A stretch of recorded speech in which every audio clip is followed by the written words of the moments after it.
Welcome to our channel. నేను మీ ప్రశాంత్. ఈరోజు మనతో పాటు ఉన్న గెస్ట్ ఎవరో కాదండి, పాపా మూవీ ఆల్రెడీ మీరు చూసే ఉంటారు. చూడని వాళ్ళైతే థియేటర్లో స్ట్రీమింగ్ అవుతుంది, చూసేయండి, వెళ్ళి చూసేయండి. అండ్ ఈరోజు మనతో పాటు ఉన్న గెస్ట్ అయితే పాపా మూవీ ప్రొడ్యూసర్ నీరజ గారు ఉన్నారు. నమస్తే అండి. నమస్తే. సో మేడం, ఎలా అనిపించింది మేడం ఈ మూవీకి ప్రొడ్యూస్ చేయడము? అండ్ ఫస్ట్ టైం అంటే మహిళల్లో చాలామంది తక్కువ ఉంటారు ఇలా ప్రొడ్యూసర్స్ అయితే. సో మరి మీకు ఎలా అనిపించింది అండ్ ఆ జర్నీ ఎలా అనిపించింది? అంటే మూవీ రిలీజ్ అయిన తర్వాత ప్రేక్షకుల నుంచి వచ్చిన రెస్పాండ్ చూసిన తర్వాత హ్యాపీగా అనిపించింది. ఇదే ఎందుకు ఎంచుకున్నాము అంటే కథ ఇప్పుడు ప్రజెంట్ ఉన్న యూత్కి రిలేటెడ్గా ఉన్నది అని చెప్పి ఎంచుకున్నాం అనమాట. ఇది ఎంచుకోవడానికి కూడా చాలా ఆలోచించే తీసుకున్నాము, తొందరపడి అయితే తీసుకోలేదు. అంటే అన్ని భాషలు తెలుగు వాళ్ళు ఆదరిస్తారు, కానీ పర్టికులర్గా అది మనం డబ్ చేసినప్పుడు కరెక్ట్గా వస్తుందా లేదా అన్నది కూడా మనం చూసుకోవాలి. అవన్నీ చూసుకొని బాగానే వస్తుందని ఇంకా ఒపీనియన్స్ అన్నీ చూసుకొని ఆలోచించుకొని ఇది తీసుకున్నాం, ప్రజెంట్ ఉన్న యూత్కి కనెక్ట్ అవుతుంది అని చెప్పి. ఇప్పుడు ఎప్పుడైతే మీకు పాపా మూవీ ఈ స్టోరీ ఎప్పుడైతే విన్నారో, ఇది ఎప్పుడైతే చూసారో, సో మీకు అప్పుడు ఎలా అనిపించింది? అంటే ఇందులో మెయిన్ హైలైట్స్ ఏమనిపించాయి? సో ఎక్కడెక్కడ మీరు కనెక్ట్ అయ్యారు మేడం? హీరో వచ్చి బాబుని అనాథాశ్రమంలో వదిలేస్తాడు కదా. చాలా మటుకు సినిమాల్లో అంటే బేబీ వచ్చిన తర్వాత ఇటు మదర్ కూడా, అంటే మదర్కి ఇష్టం ఉన్నా లేకపోయినా వాళ్ళ పేరెంట్స్ బలవంతం మీద కూడా కొంతమంది వదిలేస్తూ ఉంటారు. ఆ అమ్మాయికి తెలియకుండా వదిలేసి వెళ్ళిన ఈ హీరో అన్న అతను వదిలేశాడు, కానీ వదలలేక తిరిగి వచ్చి తీసుకొని నేనే పెంచుతానని చెప్పి వచ్చాడు. కానీ ప్రజెంట్ మనం చూసిన చాలా సినిమాల్లో ఇద్దరు వదిలేసే వాళ్ళే ఉన్నారు. ఇప్పుడు ఇది అలా కాకుండా మళ్ళీ ఇంటికి తీసుకొచ్చి ఎంత కష్టమైనా అతను చక్కగా పెంచి పిల్లవాడిని పెంచుతూ తన కెరీర్ కూడా బిల్డ్ చేసుకున్నాడు. అక్కడ బాగుంది అది. సూపర్. అండ్ మీరు ఇప్పుడు డబ్బింగ్ మూవీకి ప్రొడ్యూస్ చేశారు కాబట్టి ఫ్యూచర్లో మన తెలుగు యాక్టర్స్తో ఇలా ఏమైనా ప్రొడ్యూస్ చేసే అవకాశం కానివ్వండి, ఇలా ఏమైనా థాట్స్ ఏమైనా ఉన్నాయా? ఉన్నాయి, కానీ అది కొంచెం టైం పడుతుంది. అంటే మంచి కథ కోసం చూస్తున్నాము. కథ కనుక మంచిగా ఉంది, మాకు నచ్చింది అనిపిస్తే కనుక తెలుగులో కూడా తీయడానికి, అంటే డబ్బింగ్ కాకుండా డైరెక్ట్గా తీయడానికి కూడా ప్రయత్నం చేస్తాం. అండ్ పాపా మూవీలో మీరు హీరో గురించి కానివ్వండి, హీరోయిన్ గురించి కానివ్వండి చెప్పాలి అంటే ఏం చెప్తారు మేడం? అపర్ణ దాస్ గురించి, అదేవిధంగా కెవిన్ గురించి. ఇద్దరి గురించి అంటే ఎక్కువ ఓవర్ యాక్షన్ చేయకుండా నీట్గా ఎంతవరకు మనకి కావాలి, అది ప్రేక్షకులు ఎంతవరకు తీసుకుంటారు అన్నది వాళ్ళు కరెక్ట్గా చేసి చూపించారు. అది. అండ్ ఈ మూవీలో మీకు మెయిన్ హైలైట్స్ ఏం నచ్చాయి మేడం? హైలైట్స్ వచ్చి సినిమాలో ఇంటర్వెల్ తర్వాత ఎదురు పడతారు. ఎదురు పడ్డాక ఒక 1 month అదే ఆఫీస్లో జర్నీ చేస్తారు. జర్నీ చేసినా కూడా ఇద్దరు కూడా ఎక్కడ వాళ్ళ ఎమోషన్స్ బయట పెట్టకుండా, అంటే ఈ అమ్మాయికి బాబు ఉందని తెలియదు, ఆ అబ్బాయి ఉన్నాడు అని చెప్పి ఈ అమ్మాయికి తెలియదు. అక్కడ ఇద్దరు చక్కగా మేనేజ్ చేశారు. అంటే అలా వాళ్ళిద్దరు ఎదురుపడినా కూడా మాట్లాడకపోవడం వల్ల వీళ్ళు ఎట్లా కలుస్తారా అన్నది అక్కడ కొంచెం సస్పెన్స్ అన్నట్టు ఉంటుంది సినిమాలో. అండ్ మేడం, ఇది తమిళ్ డబ్బింగ్ మూవీ కాబట్టి మనకి తమిళ్లో చూసుకుంటే ఏ విధంగా ఆడింది, ఇప్పుడు తెలుగు ఇండస్ట్రీలో ఏ విధంగా ఆడుతుంది? తమిళ్లో బాగా హిట్ అయ్యింది బాగా. అదంటే మన చిన్నప్పుడైతే 1 month 2 months ఆడితే దానికి ఎట్లా ముందుకెళ్తుందని 2 months తర్వాత తెలుసు కదా. ఇప్పుడున్న రోజుల్లో 2 months దాకా ఆగనవసరం లేదు, 3 days 1 day చాలు అది ఎట్లా ఆడుతుందని చెప్పడానికి. ఇది తమిళ్లో చాలా మంచిగా ఆడింది. 45 days ఆడింది. అక్కడ కలెక్షన్స్ కూడా 42 crores తీసుకుంది. కానీ అది ఇక్కడికి వచ్చేటప్పటికి డబ్బింగ్ సినిమా అనే ఒక థాట్తో ఉన్నారు అభిమానులు అందరూను. కానీ చూసిన వాళ్ళ మటుకు రివ్యూస్ అన్నది మంచిగా వచ్చినాయి. చూసిన తర్వాత వాళ్ళ అభిప్రాయం మార్చుకున్నారు. అంటే మన పోస్టర్స్ వేస్తాము, టీజర్ వేస్తాం, కానీ ఇవన్నీ మనం చాలా చూసాంలే అని అనుకుంటారు వాళ్ళు. థియేటర్కి వచ్చి చూస్తేనే అసలు ఏంటి కదా, దాంట్లో ఎంత దమ్ము ఉందనేది తెలుస్తుంది ఎవరికైనా. ఇప్పుడు అలా అనుకున్న వాళ్ళే సినిమా చూసి చాలా బాగుంది అని చెప్పి మాకు రివ్యూస్ ఇవ్వడం కానీ డైరెక్ట్గా చెప్పడం కానీ జరిగిందనమాట. అండ్ మీరు ఎప్పుడైతే ఈ మూవీ థియేటర్లో ఆడియన్స్తో కూర్చొని చూస్తున్నారో అప్పుడు మీ ఫీలింగ్ ఎలా ఉంది మేడం? ఇది బయటకు తీసుకురావడానికి చాలా కష్టపడ్డాము. దగ్గర 1.5 year నుంచి కష్టపడుతున్నాం తీసుకురావడానికి. ఇట్లాగొచ్చి చూసిన తర్వాత మటుకు ఆ కష్టం అనేది అంతా పోయింది. చాలా హ్యాపీ. సో మీరు ఈ మూవీకి ప్రొడ్యూస్ చేసినందుకు మీకు ఓకే సాటిస్ఫాక్షన్ అయ్యారా ఫైనల్గా? 100%. 100%. కాకపోతే కష్టం అనేది ఉంది, కానీ ఇలాగా చూసిన తర్వాత ఏదైనా ఒకటి చెయ్యంగానే వచ్చేయాలని అనుకోకూడదు కదా. స్టెప్ బై స్టెప్ వెళ్తూ ఉంటాము. ఇది ఫస్ట్ది కాబట్టి కష్టం అంటే అది ఈ ఫీల్డ్లో కొత్త కాబట్టి చాలా అనుభవం చేసామన్నమాట. దాంతో పోల్చుకుంటే రిలీజ్ అయిన తర్వాత రెస్పాన్స్ కానీ ఏదైనా కూడా బాగా వచ్చేటప్పటికి ఫీల్ గుడ్. అండ్ ఈ స్టోరీలో మనకి చూసుకున్నట్లయితే కనుక డ్రామా, ఎమోషనల్, కామెడీ కూడా ఉంది. కామెడీ అంటే వీటీవి గణేష్ అని చెప్పేసి మంచి యాక్టర్ అతను కూడా. సో అతను కామెడీ సీన్స్ చూసినప్పుడు, అతని కామెడీ టైమింగ్ వచ్చినప్పుడు మీకు ఎలా అనిపించింది? ఆయన చేసిన కాడ అచ్చం మనకి బ్రహ్మానందం గారు ఎలా చేస్తారో అట్లాగా అనిపించింది. థియేటర్లో ఫుల్ ఫుల్ నవ్వుకున్నారు. ఆయన వచ్చినప్పుడు మటుకు రెస్పాన్స్ చాలా బాగా వచ్చింది అన్నిటికన్నా కూడా. అంటే ఇప్పుడు వీకెండ్ వచ్చేటప్పటికి ఎవరికైనా స్ట్రెస్ ఫీల్ పోగొట్టుకోవడానికి ఇలాంటి ఎంటర్టైన్మెంట్స్కి వస్తారు. అలాగా అతను వచ్చినప్పుడు అభిమానులకు కూడా చాలా రిలీఫ్ అయినట్టు అనిపించింది అనమాట కామెడీ పరంగా. మేము డబ్బింగ్ గురించి ఇంత బాగా చెప్పారు కదా, మరి డబ్బింగ్కి ఎంత టైం పట్టింది? అంటే నార్మల్గా మీకు అప్పుడు కూడా ఏమైనా ఇబ్బంది లాంటివి ఏమైనా అలా సంఘటనలు వచ్చాయా? డబ్బింగ్ విషయాలు అయితే చాలా ప్రాబ్లమ్స్ ఫేస్ చేసాము. తమిళ నుంచి దీన్ని తెలుగులోకి డబ్ చేసేటప్పటికి కొన్ని వర్డ్స్ మనకి పర్ఫెక్ట్గా రావు. అలా అనుకొని ఫస్ట్ చేసాం, మొత్తం అంతా చేసాము, సాంగ్స్ కూడా అన్నీ డబ్ చేసాము. కానీ అవుట్పుట్ వచ్చేటప్పటికి మాకు అసలు నచ్చలేదన్నమాట. మొత్తం అంతా తీసేసి మన వాళ్ళతో డైలాగ్స్ చేసి మళ్ళీ దాన్ని చక్కగా చెప్పించి డబ్బింగ్ ఆర్టిస్ట్ మళ్ళీ చెప్పించి చక్కగా చేసాము. పాటలు కూడా మేము ట్రాన్స్లేట్ చేసినప్పుడు అసలు బాగోలేదు.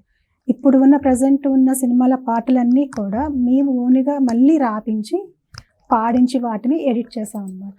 చాలా కష్టపడ్డాం వాటికి. సాంగ్స్ గురించి చెప్తున్నారు కాబట్టి మాకు ఓవరాల్గా మూవీస్లో చూసుకున్నట్లయితే కనుక ఒక 4-5 సాంగ్స్ లాగా అనిపించాయి. ఇంతకు అసలు ఎన్ని సాంగ్స్ ఉన్నాయి మేడం? 9 సాంగ్స్ ఉన్నాయి. 9 సాంగ్స్. మరి 9 సాంగ్స్ అంటే ప్రజలకి ఎక్కడ కూడా బోర్ కొట్టలేదా? ఎందుకంటే మోస్ట్లీ మనం 4 సాంగ్సే ఎక్స్పెక్ట్ చేస్తాము. సో మరి మాకు 9 సాంగ్స్ అయితే ఉన్నట్లు అలా అనిపించలేదు. సో అంటే అంత డెప్త్గా వెళ్ళిపోయామన్నమాట ఆ స్టోరీకి. సో అసలు ఎప్పుడెప్పుడు వస్తూ ఉంటాయి అవి నార్మల్గా? అంటే అన్ని సాంగ్స్ పెట్టడానికి మెయిన్ కారణం ఏంటి? కారణం అంటే లేదు, సిచ్యువేషన్ బట్టి అలా పెట్టుకుంటూ వెళ్ళాం. కానీ ఇక్కడ పాట వస్తుంది, ఇక్కడ అయిపోతుంది అన్నట్టు ఎక్కడ స్టోరీలో కనిపించదు. పాట నడుస్తూ కథ నడుస్తూ ఉంటుంది, పాట వచ్చి వెళ్ళిపోతూ ఉంటుంది అనమాట. అంటే పాటలు కూడా అన్ని ఉన్నా కూడా అభిమానులు కానీ ఎక్కడ బోర్ ఫీల్ అవ్వలేదు. ఇన్ని పాటలు పెట్టారేంట్రా బాబు అని అనుకున్న వాళ్ళు ఒక్కళ్ళు కూడా లేరు. వచ్చిన ప్రతి పాటను కూడా ఎంజాయ్ చేశారు ప్రతి ఒక్కళ్ళు కూడా. బాబు పుట్టిన ముందున కానీ తర్వాతన కానీ వాళ్ళ కాలేజీ లైఫ్లో ఉన్న సాంగ్స్ కానీ ఏవైనా కూడా ఎక్కడ ఫీల్ అవ్వకుండా దానికి కూడా చాలా ఎంజాయ్ చేశారు. కామెడీ ఎట్లా స్టోరీకి ఇచ్చారో ఈ సాంగ్స్ కూడా అంతే వాళ్ళు ఎంజాయ్ చేసి ఇంపార్టెన్స్ ఇచ్చారు. అండ్ ఈ మూవీలో ఓవరాల్ ఆ టీం అంతా ఎంత హైలైటో ఆ టీంతో కంపేర్ చేసుకుంటే ఆ బాబు కూడా చాలా హైలైట్. అంటే ఆ బాబుని కూడా చాలా బాగా చూపించారు. సో ఆ బాబుతో షూటింగ్ చేసినప్పుడు ఎలాంటి ఇబ్బందులు ఫేస్ చేశారు మేడం? ఎందుకంటే చిన్న బాబు కాబట్టి నార్మల్గా మీరు డబ్బింగ్లో కాకుండా మీకు తెలిసినంత వరకు అక్కడ ఏ విధంగా ఫేస్ చేసి ఉంటారు అనేది మీరు డిస్కస్ చేసుకొని ఉంటారు. సో దాని గురించి ఏం చెప్తారు? అండ్ బాబు యాక్టింగ్ గురించి ఏం చెప్తారు? బాబు యాక్టింగ్ అయితే బాగా క్యూట్గా చేశాడు. పిల్లాడు అన్నాడు, వాడి యాక్షన్ కూడా క్యూట్గా ఉంది. చిన్న పిల్లాడు కాబట్టి 1-2 సార్లు చెప్పాల్సి వస్తుంది. కానీ ఇప్పుడున్న పిల్లలు చాలా స్మార్ట్ కాబట్టి త్వరగానే దాన్ని క్యాచ్ చేసి చేస్తుంటాడని అనుకుంటున్నాను. సో అతనికి కూడా మీరు మంచి ప్లాట్ఫామ్ ఇచ్చారనుకోవచ్చు. అండ్ ఫర్దర్గా ఫ్యూచర్లో ఇలాంటి మూవీస్ మీకు ఏం ప్లాన్స్ ఉన్నాయి మేడం? నార్మల్గా అంటే ఎవరితో తీయాలని మీకు ఇంకా ఈ డ్రీమ్ ఉంటుంది కదా, సో ఎవరితో అనుకుంటున్నారు? ముందైతే కథకి ఇంపార్టెన్స్ ఇస్తున్నాము. కథ మంచిగా కుదిరితే ఫిల్టర్ అంటే మనకి అందరినీ ఇప్పుడున్న అందరి హీరోస్ హీరోయిన్స్ మంచి వాళ్ళు మంచిగా చేస్తున్న వాళ్ళు ఎవరిని మనం తీసేయలేం. వీళ్ళు దీని క్యారెక్టర్ కుదురుతుంది కుదరదు అని చెప్పి ముందు కథ బాగా సెట్ అయిన తర్వాత అప్పుడు కాస్టింగ్ గురించి ఆలోచిస్తాము. అంటే మీ స్టోరీ అంటే ఓన్లీ డబ్బింగ్ స్టోరీసే తీసుకుందాం అనుకుంటున్నారా, లేదంటే మళ్ళీ కొత్తగా ఏమైనా స్టోరీస్ తీసుకొని యాక్టర్స్ని కూడా కొత్తగా పెట్టేసి అలా ఒక మూవీ తీసుకొద్దాం అనే ఏదైనా ప్లానింగ్ ఉందా? అది కూడా ప్లానింగ్ ఉంది. కానీ ఇలాంటి డబ్బింగ్ సినిమాలు కూడా ఇంకా మంచివి తీస్తే కనుక ముందు వాటికి ఇచ్చి 1-2-3 అలాంటివి తీసి మనం ఓకే చెయ్యగలము, తెలుగులో కూడా డైరెక్ట్గా మనం చేసి చూపించగలము అని మనకు ఒకటి అంటే మనకి అనుభవంతోనే ఏదైనా వస్తుంది. ఇది తీసాం కదండి డైరెక్ట్గా తెలుగుకి వెళ్ళిపోతే దాంట్లో ఎన్ని ప్రాబ్లమ్స్ ఉంటాయో తెలియదు కదా. కొంచెం అనుభవం వచ్చాక తీసే ప్లాన్ చేస్తాను. అండ్ ఈ మూవీ చూసినంత వరకు మనకి ఆ డైలాగ్స్ ఏవైతే ఉంటున్నాయో ఆ డైలాగ్స్ ఎంతసేపు మనకి తెలుగు మూవీ లాగానే అనిపించింది తప్ప ఎప్పుడైతే యాక్టర్స్ని మనం దృష్టిలో పెట్టుకున్నప్పుడే ఇది ఓకే తమిళ్ మూవీ అని మనకు అనిపిస్తుంది, కానీ డబ్బింగ్ అంత సింక్ అయింది. సో అలా సింక్ అయినప్పుడు మీకు ఎలా అనిపించింది మేడం? చెప్పాను కదా మీకు డబ్బింగ్ చేసినప్పుడు అంత ఇదిగా అయింది, మళ్ళీ అదంతా తీసేసి చేయించామని. ఆ డైలాగ్స్ మటుకు రాసింది రైటర్కి ఇచ్చేయాలి అదంతాను. అతను అంత కరెక్ట్గా రాశాడు కాబట్టి మనం దాన్ని కరెక్ట్గా ప్లాట్ఫామ్ మీదకి ఎక్కించాం. అప్పుడు మనకు అవుట్పుట్ కరెక్ట్గా వచ్చింది. ఏదైనా ఇట్లా మనం చేసిన దాంట్లో టీం మొత్తాన్ని వర్క్ ఉందన్నమాట. అండ్ మీ ఫేవరెట్ హీరో అంటే ఏం చెప్తారు మేడం? తెలుగులో ముఖ్యంగా మన తెలుగు ఇండస్ట్రీలో చేకించి ఇప్పటికి వచ్చి నాకు ఒక హీరో అని లేదు. ముందు ఎన్టీఆర్ నా ఏఎన్ఆర్వి ఎక్కువ చూస్తాము. ఏదైనా స్టోరీకి ఇంపార్టెంట్ అంటే senior NTR junior NTR? Senior NTR. So ఇప్పుడు సీనియర్ ఎన్టీఆర్ గారు లేరు కాబట్టి జూనియర్ ఎన్టీఆర్ గారితో ఛాన్స్ వస్తే మీరు ప్రొడ్యూస్ చేస్తారా? అసలే ఇప్పుడు పాన్ ఇండియా లెవెల్లో ఉన్నారు, అంత ప్రొడ్యూస్ చేయగలుగుతారా? అంత అవకాశం వస్తే ఖచ్చితంగా చేస్తాం. Wow super. మేము ఇంకా ఈ మూవీలో ఎండింగ్ మాత్రం చాలా బాగుంది. అంటే నేను చూసినంత వరకు కాకుండా ఇప్పుడు మన పబ్లిక్ రెస్పాన్స్ చూసినా కానీ ఎండింగ్ గురించి బాగా చెప్తున్నారు. సో ఈ ఎండింగ్లో మీకు ఎలా అనిపించింది మూవీలో? ఎండింగ్ కూడా మరీ వైల్డ్గా కాకుండా సాఫ్ట్గా తీసుకొచ్చారు దాన్ని. అంటే ఇలా కలుస్తారా అనేది మనకి ఎక్కడా తెలియదు. అది అంటే ఇప్పుడుకొచ్చి వీళ్ళు ఎదురు పడుతున్నారు, కూడా ఎక్కడ మాట్లాడుకోలేదు ఎక్కువ, జస్ట్ ఆ జాబ్ పర్పస్ తప్ప పర్సనల్గా ఎక్కడ వీళ్ళు కనెక్ట్ అవ్వలేదు. అంటే వీళ్ళు ఎలా కలుస్తారా అన్నది అలా ఆలోచిస్తూ కూర్చుంటే దాన్ని కూడా చాలా సాఫ్ట్గా పిల్లవాడికి ఎక్కడ నెగటివ్ పడకుండా సాఫ్ట్గా తీసుకొచ్చి ఇద్దరిని కలిపారు. అక్కడ అది బాగుంది. అది ఎక్స్పెక్ట్ చేయని క్లైమాక్స్ కాబట్టి అది బాగుంది. కానీ మూవీలో మెయిన్ హైలైట్ ఏంటంటే ఆ హీరోయిన్ సడన్గా ప్రెగ్నెంట్ అయిపోవడం, అది చాలా హైలైట్. అది మాత్రం అది ఒక పెద్ద ట్విస్ట్ అనుకోవచ్చు. సో దీని గురించి ఏమంటారు మేడం? అదొక రకంగా ట్విస్టే, కానీ దాన్ని ఇద్దరు కూడా ఈ అమ్మాయి ముందు ధైర్యం చేస్తే దాన్ని ఫేస్ చేస్తాను అని చెప్పాను. అలా అన్నప్పుడు ఈ అబ్బాయి ఆ అమ్మాయిని వదిలేయకుండా దీన్ని కూడా తను ఇవ్వగలిగినంత వరకు సపోర్ట్ తీసుకొచ్చాడు. కానీ లాస్ట్కి వచ్చేటప్పటికి ఫ్రెండ్స్ చేసిన అలవాట్ల వల్ల అక్కడ ఇద్దరికి కొంచెం అండర్స్టాండింగ్ వచ్చి అలా విడిపోయారు తప్ప అప్పటి వరకు వాళ్ళకు ఉన్నంత వరకు వాళ్ళు ఒకరికొకరు సపోర్ట్ ఇచ్చుకుంటూనే వచ్చారు. అక్కడ బాగుంది.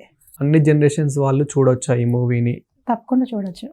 అంటే ఇది చెప్పాను కదా, డబ్బింగ్ అనేది రావట్లేదు అని చెప్పి ఒకే వస్తే కనుక ఏజ్తో సంబంధం లేకుండా ప్రతి ఒక్కరికి నచ్చుతుంది. అంటే ఇక్కడ మనం ఎక్కడ డబుల్ మీనింగ్ మాటలు కానీ డైలాగ్స్ కానీ అమ్మాయిని కించపరిచేది చూడడం కానీ ఎక్కడ చూపించలేదు. అంటే ప్రెగ్నెంట్ అయితే చుట్టుపక్కల వచ్చే వాళ్ళ నెగిటివ్ మాటలు ఉంటాయి కదా, అవి ఎక్కడ రాలేదు, దీంట్లో చూపించలేదు. ఎంతసేపు వాళ్ళిద్దరూ మా వైఫ్ అండ్ హస్బెండ్ కింద ట్రీట్ చేశారు, పెళ్లి కాలేదా అనేది అయ్యిందనేది ఎక్కడే తీసుకురాలి ప్రస్తావన. ఇప్పుడు మామూలుగా అయితే డబ్బింగ్ అనుకుని ఇట్లా అయితే పెళ్లి కాకని ఇలా చేస్తారు, అట్లాగా అయిపోయింది, వీళ్ళు ఉంటారా ఉండరా అనేది అందరికీ క్వశ్చన్ మార్క్. అట్లా కాకుండా అది ఇద్దరు సపోర్ట్ చేసుకుంటూ వచ్చారు. ఇక్కడ వాళ్ళిద్దరిది అండర్స్టాండింగ్ బాగుంది. లాస్ట్కి వచ్చేటప్పటికి ఫ్రెండ్స్ వల్ల అది మిస్ అండర్స్టాండింగ్ అయింది. అండ్ ఓవరాల్గా మీకు ఈ మూవీ చూసినంత సేపు ఎలా అనిపించింది మేడం? అంటే మీరు కథ విన్నప్పుడు వేరు ఉంటుంది, ఆయన ప్రొడ్యూస్ చేసినప్పుడు వేరు ఉంటుంది, లాస్ట్ అవుట్పుట్ వచ్చినప్పుడు కూడా ఓకే మేము అనుకున్నంత అవుట్పుట్ వచ్చింది అండ్ మేము అనుకున్నంత సాటిస్ఫాక్షన్ అయ్యాము అలా అనిపించిందా? అనిపించింది. మేము అనుకున్న దానికన్నా కొంచెం బెటర్గా ఇంకా ఎక్కువగానే అవుట్పుట్ వచ్చింది. అండ్ ఎప్పుడైతే మూవీ రిలీజ్ చేశారో సో సక్సెస్ మీట్కి కానివ్వండి ఇలా ఇవన్నీ పెట్టే ఉంటారు. సో దానికి మూవీ టీం ఎందుకు రాలేదు అంటే మీరు ఏం చెప్తారు మేడం? మేము అపర్ణ దాస్ని కెవిన్ని కూడా మేము అడిగాము ప్రీ రిలీజ్ మీ ఇంటికి రామని చెప్పి. వాళ్ళు అపర్ణ హీరోయిన్ వస్తే హీరో వస్తాను, హీరో వస్తే హీరోయిన్ వస్తామని అనేటప్పటికి అదే కాకుండా వాళ్ళకి ఎక్స్పెన్సెస్ కూడా కొంచెం ఎక్కువగా ఉన్నాయి. అంటే ఇప్పటికే మేము డబ్బింగ్ సినిమా అయినా కూడా మా శక్తికి మించి పెట్టాం. అవుట్పుట్ అంటే మేము తీసుకొచ్చింది అలా ఇలాగా తీసుకురావడం కాదు, మంచిది ప్రేక్షకులకి రీచ్ అవ్వాలని చెప్పి తీసుకొచ్చాం. ఇంకా వాళ్ళు అట్లాగా అనేటప్పటికి చాలా ట్రై చేసాం వాళ్ళిద్దరిని ఇక్కడికి తీసుకురావడానికి ప్రీ రిలీజ్కి. వాళ్ళు ఇంకా అట్లా మాట్లాడేటప్పటికి ఇంకా వద్దులే అని చెప్పి మన వాళ్ళతోనే ప్రీ రిలీజ్ చేయించాం అనమాట. ఓకే. అండ్ ఫైనల్గా ఈ మూవీ గురించి, పాప మూవీ గురించి ఒక 1 wordలో చెప్పాలి అని అంటే మీరేం చెప్తారు? ఇది ప్రజెంట్ ఉన్న యూత్కి అయితే వాళ్ళు ఇప్పుడున్న యూత్ ఎలా ఉన్నారంటే ఎవరిని తక్కువ చేయట్లేదు, ఫైనాన్షియల్గా అందరూ బాగా సెటిల్ అవుతున్నారు. సెటిల్ అయ్యి ఆ అలవాట్లన్నీ నేర్చుకున్నారు. ఇది ఇప్పుడు కామన్ అయిపోయింది. అవును. ఆ అలవాటుల్లో తప్పు చేసినా కూడా ఎక్కడికక్కడ వెళ్ళిపోతున్నారు. కానీ ఇలా ఇప్పుడు మేము చూపించే సినిమాలో వాళ్ళు తప్పు చేస్తారా లేదా అనేది అక్కడ సెకండరీ. అవును. కానీ అమ్మ వెళ్ళిపోయినా కూడా తండ్రి నేను తీసుకుంటాను బావని చెప్పి, అతను కూడా యూతే కదా, అతను తీసుకొని మంచిగా పిల్లవాడిని పెంచుతూ అతను కూడా కెరియర్ బిల్డ్ చేసుకున్నాడు. ఓకే. అదైతే నచ్చింది. ఇప్పుడున్న యూత్కి మనం ఎట్లాగున్నా వెనక అడుగు వేయకుండా ముందుకు వెళ్ళాలి, అది పాజిటివ్ వే వైపే వెళ్ళాలి అని చెప్పి మంచిగా చూపించిన సినిమా ఇదే. అండ్ మేడం ఇప్పుడు ఈ ఇంటర్వ్యూ చూసాక చాలా మంది దగ్గర చాలా స్టోరీస్ అనేటివి అయితే ఉంటాయి. బట్ వీటిని ఎవరికి ప్రజెంట్ చేద్దాము, ఎవరికి కథ వినిపిద్దాము అని చెప్పేసి వాళ్ళు చాలా తిరుగుతూ ఉంటారు. వాళ్ళకి అపాయింట్మెంట్స్ అనేటివి దొరకవు, వాళ్ళకు ఒక టైమింగ్ అనేది రాదు. సో మీ దాకా వస్తే మీకు నచ్చితే అండ్ ఆ కథని చూజ్ చేసుకుంటారు, అంటే కొత్త వాళ్ళకి అవకాశం ఇస్తారా మీరు? తప్పకుండా. ఇప్పుడంటే ఒక్కొక్కరికి ఒక్కొక్క ప్రతిభ ఉంటుంది కాబట్టి ఇప్పుడు యూత్లో చాలా మంది ఇటువైపు రావాలని ఆలోచిస్తున్నారు. ఇప్పుడు దీంట్లో యూత్ అయితే పాత తరం వల్ల అనేది క్వశ్చన్ కాదు. ఎవరి దగ్గర మంచి కథ ఉంది, అది మనం ప్రేక్షకులకు ఎంతవరకు రీచ్ చెయ్యగలుగుతాము, అది మంచి మెసేజ్ అయితే కనుక యూత్ అని కాదు, పాత వాళ్ళని కాదు, ఎవరిదైనా కథ నచ్చితే మటుకు ప్రొసీడ్ అవుతాము. అండ్ ఇప్పటికీ మీరు మూవీ వరకే అనుకుంటున్నారా, లేదంటే ఓటీటీ ప్లాట్ఫామ్ సిరీస్ లాగా కూడా ఇప్పుడు మనకి ఫుల్ ట్రెండ్ అయిపోయింది. సో ఇప్పుడు రీసెంట్గా మనకి రానా నాయుడు 2 కూడా రిలీజ్ అయ్యింది. మన రానా దగ్గుపాటి గారు అండ్ వెంకటేష్ గారు నటించిన సిరీస్ కూడా రిలీజ్ అయ్యింది. సో అలా సిరీస్ కూడా మీకు ఇంట్రెస్ట్ ఉందా మేడం? అదైతే ఇంకా మేము అంతవరకు ఆలోచించలేదు. జస్ట్ ఇప్పుడే కదా వచ్చింది కాబట్టి సినిమా మీద ఫోకస్ పెట్టాము. చెప్పలేం, దేవుడు ఆశీర్వాదం ఉంటే కనుక ఖచ్చితంగా మంచి వస్తే ఓటీటీలోకి సిరీస్ కూడా చేస్తాము. సో ఫైనల్గా మా ఆడియన్స్, అంటే ఇప్పుడు చూసే వాళ్ళు కానివ్వండి, లేదంటే ఇంకా చూస్తాము మీ పాప మూవీని అనుకునే వాళ్ళు కానివ్వండి, అసలు ఎందుకు చూడాలి అని క్వశ్చన్ రైజ్ చేస్తే మాత్రం మీరేం చెప్తారు? ఇప్పుడు ఉన్న రోజుల్లో అంటే ఇప్పుడు ఎవరిని తప్పు పట్టడం లేదు, అందరూ చదువుకుంటున్నారు, వీసాస్ తీసుకొని వేరే కంట్రీస్కి వెళ్ళిపోతున్నారు, అక్కడ ఎడ్యుకేషన్ స్టార్ట్ చేస్తున్నారు, అట్లాగే పార్ట్ టైం జాబ్ చేస్తున్నారు, ఎవరు వెనక్కి రావడం లేదు. అంటే వాళ్ళకి ఒక రకంగా రెక్కలు వచ్చేసి వాళ్ళు ఎగిరిపోయినట్టే.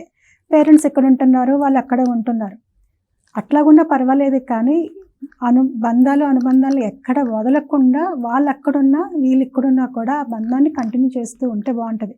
ఎందుకంటే ఇప్పుడు ఆపర్చునిటీస్ చాలా వస్తున్నాయి. ఈ ఆపర్చునిటీస్లో తల్లిదండ్రులు చాలామంది వదిలేసి ఇక్కడ వెళ్ళి అక్కడ సెటిల్ అయిన వాళ్ళు ఉన్నారు. వెనక్కి రామంటే ఎవరు రావడానికి ఇష్టపడటం లేదు. ఇలా ఉండడం వల్ల మనకి ఇది ఎక్కువ అయిపోయినాయి అనాథాశ్రమాలు. అవి కూడా చాలా ఫ్యాషన్గా తయారవుతున్నాయి. కానీ మనం ఉన్నంతగా వాళ్ళకి ఎవరు సపోర్ట్ చేయరు కదా. ఇవేంటంటే మెయిన్ తల్లిదండ్రులకి, వైఫ్ అండ్ హస్బెండ్కి, పిల్లలకి అన్నిటికీ కనెక్ట్ అవుతుంది. అంటే లైఫ్లో అందరూ ఇంపార్టెంటే, పేరెంట్స్ లేనిదే మనం లేము. ముందు పేరెంట్స్ ఇంపార్టెంట్ కాబట్టి ఈ మూవీ ఎందుకు చూడాలి అంటే అనుబంధాల గురించి చెప్తుంది కొంచెం. అదే. Thank you madam. సో చూసారు కదా ఇంటర్వ్యూ అయితే. అండ్ ఈ మూవీలో మెయిన్ హైలైట్స్ ఏంటంటే నేను చూసినంత వరకు అయితే ఇందులో ప్రతి ఒక్క క్యారెక్టరు అద్భుతంగా ఉందనుకోవాలి, బ్లడ్ పెట్టేశారని చెప్పేసుకోవాలి. అండ్ ప్రతి ఒక్క జనరేషన్ కూడా చూడొచ్చు, చిన్న పెద్ద అని తేడా లేకుండా ఎవరైనా ఈ మూవీ అయితే బ్రహ్మాండంగా వెళ్ళి చూడొచ్చు. అండ్ ఇందులో మంచి ఎమోషనల్ ఉంది, అండ్ మంచి డ్రామా ఉంది, మంచి స్టోరీ ఉంది. అండ్ మనకి స్క్రీన్ ప్లే డైరెక్షన్ గురించి మాట్లాడుకున్నా కానీ స్క్రీన్ ప్లే కానివ్వండి, డైరెక్షన్స్ కానివ్వండి, ఆ ఎలివేషన్స్ కానివ్వండి, గ్రాఫిక్స్ కానివ్వండి, ఇంకా హైలైట్స్ అని అయితే చెప్పొచ్చు. అండ్ ఎంతసేపు మనం ఈ మూవీ చూసినంతసేపు ఒక తెలుగు మూవీ లాగానే అనుకుంటాం, కానీ అసలు ఈ డబ్బింగ్ మూవీ అనేలాగా అయితే అస్సలు ఉండదు.